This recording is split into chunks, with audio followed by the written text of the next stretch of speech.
So we're at Emerce eDay talking to Pamela Pavliscak of the Pratt Institute. You're a tech emotionographer. What is that all about? That means I'm studying the emotional relationship that people have with technology. So it can take a lot of shapes. It can be the new emotions that we're feeling because technology is in the mix. It can be how technology detects emotion. It can be social bots too. So anything related to our psyche and technology, I'm interested. And what has been the message of your speech? Well, I try to be hopeful because a lot of the technology that aims to parse out our emotion feels like a little too private, a little too creepy or invasive.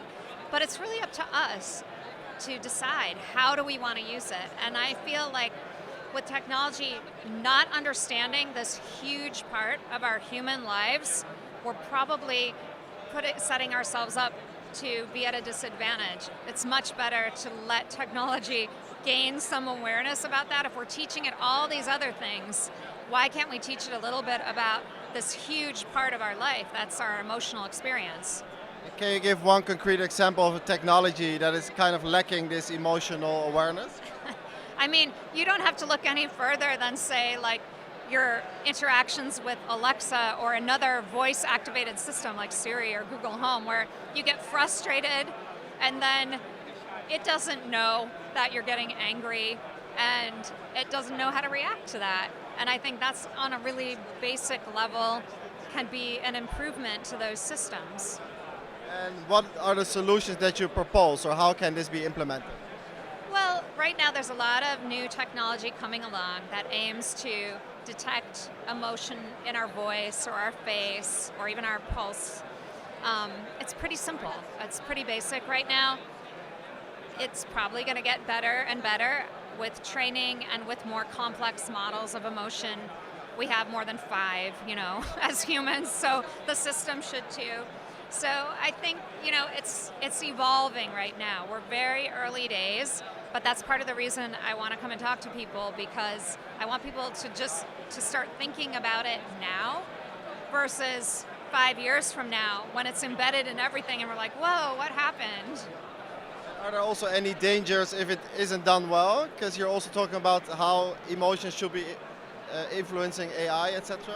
Yeah, well, I mean, there's a huge negative potential too, right? We worry about technology manipulating our emotions. We've also not benefited from technology that distances us from our emotions and makes it feel like there are no feelings. Other people are far away or they don't have feelings. So I think those are two potential directions, both the two extremes, right, that affect our emotions right now.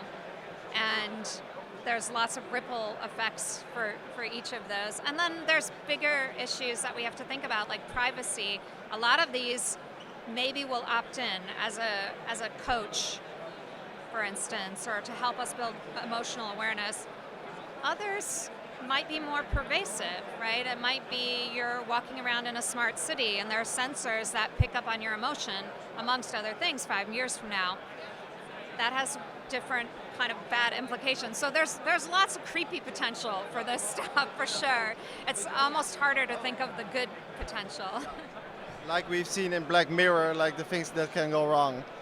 And what can you explain a bit about Pratt Institute, what you guys do or want to do?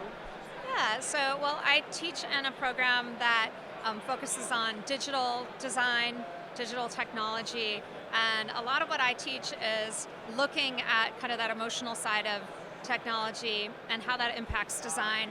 I also teach speculative design, which looks at if we take an idea that maybe makes us uncomfortable and... Such as?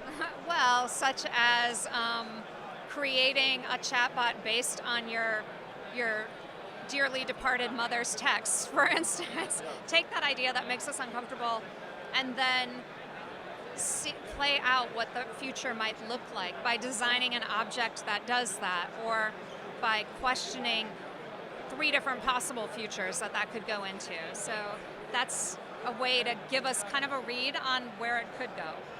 And to whom do you teach? What's the audience? Graduate students in the School of Information. And then maybe my last question, what drives you to study this topic, to work on this topic? I think we don't pay enough attention to it in general. So as a researcher who's worked in the tech industry for quite a while, it bothered me that I would see all of this emotion happening and we just ignored it. And then there's a huge movement to say, well, technology shouldn't have anything to do with emotions. But it does anyway. We can't stop that because we're emotional creatures. So we have to think more about it, and I want more people thinking about it too. Beautiful. Thank you very much, Pamela. Thanks so much.